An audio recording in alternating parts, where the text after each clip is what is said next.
corruption is not a secular issue, it is to be fought on a civilizational line. A very profound message that the professor has given today. Because every time we talk about corruption, we deal as if it is, we try to rhyme it. Narada, Sarada scam, Jaya and Maya scam. No, we try to trivialize the whole thing into some sort of poetry, short poetry, and dismiss it that it chalta hai. This type of things do happen. Understand, right from Chanakya's days, he says, when corruption happens in a government servant and when it does not, you cannot find out when the fish drinks water. Chanakya said that. So when professor was talking to me about these things, I was initiated to the issue of tax havens somewhere around 2005-2006. But as a chartered accountant, my understanding of black money began the day I signed for articleship. Because the first thing you have to know in a chartered accountancy is what is white money, what is black money. First class, first day. So you cannot feign ignorance. In fact, there is a section in Income Tax Act, section 68, 69, 69A, 69B, 69C, 69D. You can understand Upanishad, you can understand Quran, you can understand Bible. But if you understand these 6 sections, unexplained expenditure will be deemed to be income. How can expenditure be income? That is the beauty of black money. If you understand this, and I'm sure a chartered accountant is here smiling, because he would have also confronted this at his age of 18, 19 when he was first initiated to income tax. Professor, you were wrong on one fact. There are not 71 tax havens, there are 72 tax havens. And 72 is a very secular number.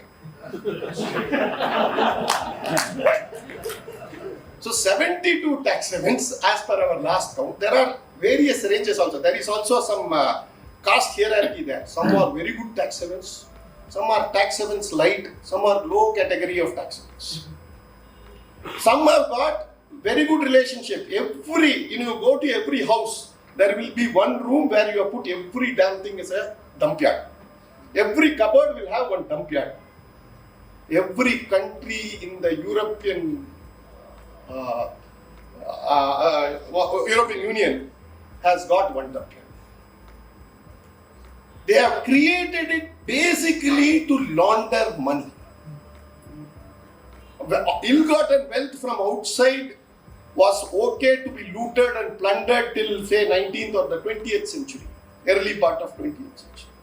But as you became civilized, old habits die hard. You still wanted to loot and plunder, but in a more sophisticated manner. So you created some tax havens which were exclusively yours. I come from a land of Chinnavidus, you must understand.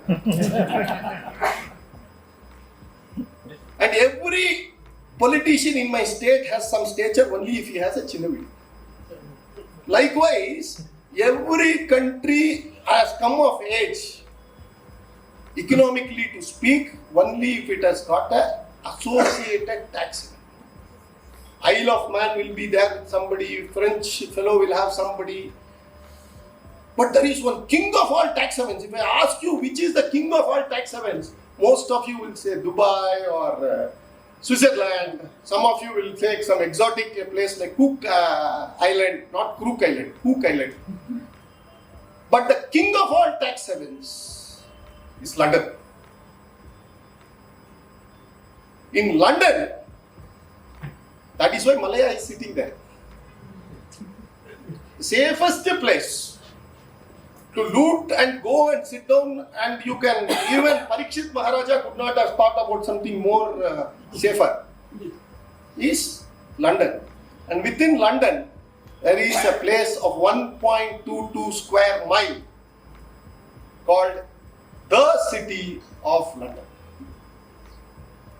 The Lord Mayor of the City of London is different from the City of London or the London City. It is along the Thames and 1.22 square miles of area where lot of multinationals will be there and they will be talking about corporate governance, issues in tax planning, tax transparency, and we will be listening and taking notes. The International Accounting Standards Body, IASB, which gives you international accounting standards, is headquartered there. And they come and tell the Institute of Chartered Accountants of India what is the international accounting standard to be followed. Our fellows will say, okay. The moment you say international, global, these 3-4 words are there, our Indians will quietly go out. Till that time, they will be barking Alsatians, 56 inches. But once you say international, global, finished. Our people will become just pussycats.